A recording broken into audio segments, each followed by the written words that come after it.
Isang lalaki ang nabiktima ng carjacking sa Bulacan. Nakunan pa ng CCTV ang pagtangay ng mga suspect sa kanyang kotse. May news to go si Von Aquino. Sa kuhang ito ng CCTV ng Barangay San Agustin sa San Miguel, Bulacan, makikita ang isang kumakaripas na kotse. Kita rin ang pagbukas ng pinto sa likod nito at sa isang iglap, nahulog mula sa sasakyan ng isang lalaki. Nilapitan siya ng ilang residente. Pagkalipas ng ilan pang sandali, bumalik sa pinagbagsakan ng lalaki ang kotse. Dire-diretso ito na para bang walang nangyari. Sagasaan po kami nun.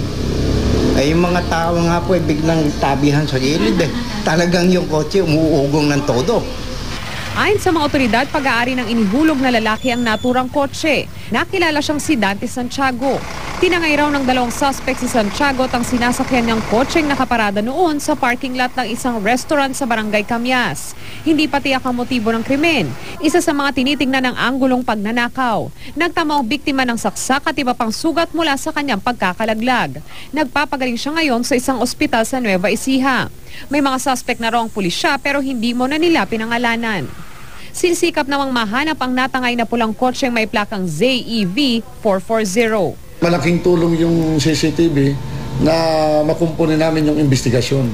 Von Aquino, GMA News.